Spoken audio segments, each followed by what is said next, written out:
नमस्कार. त्वचारोगाची कारणं काय आहेत हे आयुर्वेदाने जे सांगितले त्यानुसार आपण हे व्हिडिओज चालू ठेवलेत. 3 व्हिडिओ झाले, हा चौथा आणि शेवटचा आहे. तिसरा जरा मोठा झाला त्यामुळे हा जरा छोटा होईल. ठीक आहे. आपल्याला सगळी कारणं कळल्याची, कारण ही कारणं आपल्या जीवनात टाळणं हे त्वचारोगाला दूर ठेवण्याचं एक अतिशय चांगलं साधन ठरेल. दुसरं की हे जे काही नियम आहेत हे तर केवळ त्वचारोगच असं नव्हे, तर ज्याच्यामध्ये पित्तदोष आहे, रक्तदोष आहे, अशा प्रकारच्या अनेक प्रकारच्या व्याधी देखील ते दूर राहतील जर या काही गोष्टी आपण पाळल्या तर. त्यामुळे हे आपण एक जनरल पाळायचं आहे. ठीक आहे. तर आता पुढची कारणं, शेवटची काल मागच्या व्हिडिओत जी पाहिली ती होती खाण्यापिण्यासंबंधी. आता वर्तणुकीसंबंधीची काही कारणं आहेत. जर तुमचं खाल्लेलं अन्नाचं पचन झालेलं नाही आहे, म्हणजे खाल्ल्या जर तुम्ही सेक्स केला, एखाद दिवस केला वर्षातून, ठीक आहे, परंतु प्रत्येक गोष्टीला मध्ये गॅप हवा. तसं खाल्ल्या काही गोष्टी करू नयेत, खाल्ल्या पळू नये. तसंच खाल्ल्या सेक्स करणं, कारण सगळंच लेट नाईट चाललं आहे ना आता. मग घरी यायला उशीर, मग खायला प्यायला जेवायला उशीर, मग लगेच असला चान्स तर लगेच सेक्स. याच्यामध्ये कुठेतरी आपले दोष हे इम्बॅलन्स होत जातात. म्हणून तसं करू नये, आयुर्वेदाने सांगितलं आहे. मी हे माझ्या मनचं सांगत नाही आहे. त्यानंतर दिवसा झोपणे. ज्या लोकांना दिवसाला 2-2 तास झोपायची सवय असते अशा लोकांना त्वचेचे व्याधी नक्की होतात. झोपेचा नियम यापूर्वी सांगितला आहे. ती झोप 15 मिनिटांची फक्त असली पाहिजे, जास्ती नको. 20 हे मॅक्झिमम.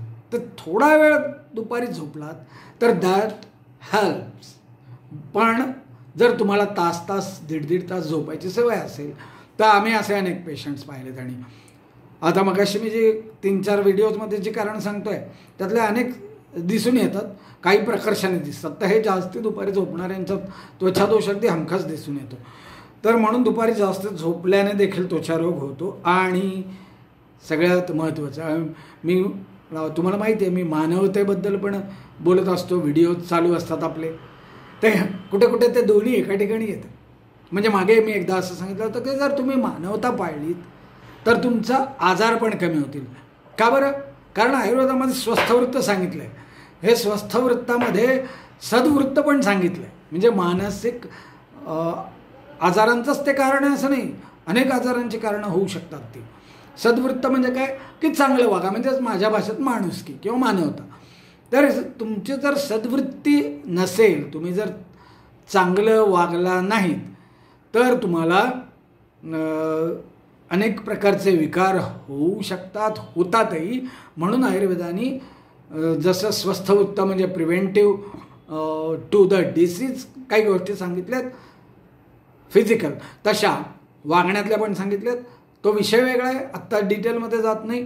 पण सद्वृत्ताने वागला नाहीत आणि जर इथं ब्राह्मणही म्हटलं आहे, आता त्यावर डिबेट करायचं आहे का बघा, आणि गुरु यांचा जर अपमान केलात तर तुम्हाला तुमची त्वचा ही बिघडेल, त्वचारोग होईल. आणि जर पाप केलं तर ते त्वचेवर उमटेल.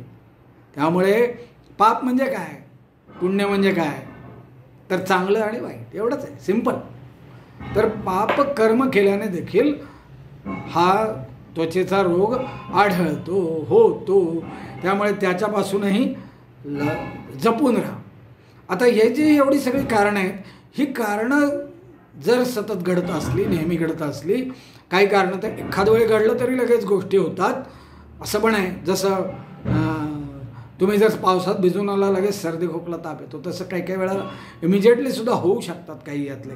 फक्त त्वचारोगात जरा उशिरा होतात कारण ती सिस्टीम जरा लांब आहे मूळ मुख्य ह्याच्यापासून. म्हणजे भिजलात की लगेच डोक्यात पाणी मुरेल, लगेच सर्दी होईल, घसा लगेच धरेल, थंडीत गेलात की, असं काही इमिजिएटली होतात, आपल्याला अनुभव आहे. तर किंवा उलट्या जुलाब होणं, अपचन होऊन, हे पण लगेच घडणारी गोष्ट आहे.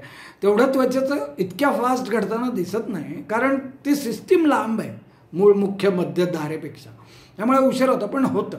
तर मग याच्यामुळे वात पित्त कफ हे दोष खराब होतात.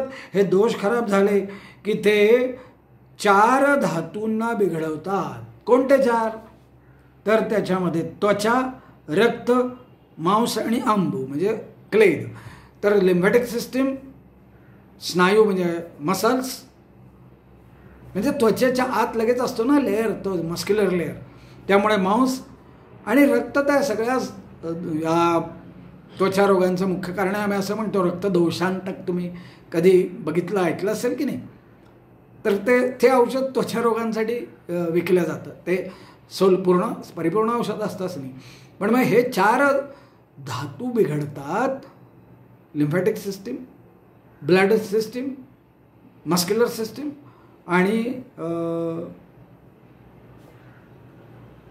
ऑफकोर्स त्वचा ह्या उपधातू आहे. त्वचा हा काही मुख्य 7 धातूंपैकी नाही आहे, पण तो वेगळा आहे. तो उपधातू म्हणून म्हटला जातो. केस, नख, त्वचा हे मांसाचे उपधातू आहेत. तर हे बिघडून तुम्हाला त्वचारोग होतात आणि मग त्याची काही जी लक्षणं आहेत ती मी तुम्हाला सांगितली आहे. जरा शोधा. नाही सापडलं तर मग आपण थोडक्यात पुन्हा एकदा बोलूया. धन्यवाद. आपण आयुर्वेदाचा हे सगळं अभ्यास करतो आहे, त्याचा उपयोग तुमच्या स्वास्थ्यासाठी करून घ्या. या सगळ्या त्वचा रोगांमध्ये आणि इतर व्याधींमध्ये आपण केशव आयुर्वेदिक चिकित्सालय म्हणून भरपूर काम करतो. अत्यंत उत्तम रिझल्ट्स आहेत. याचा जर काही केसेसचा अभ्यास तुमच्यासमोर मांडला, जसं मी नागिणीच्या केसेसचा मांडला, तर नंतर मग आपण तसंही काही एक सेशन घेऊया.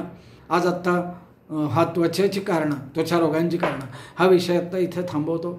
खूप खूप धन्यवाद. जय श्रीराम.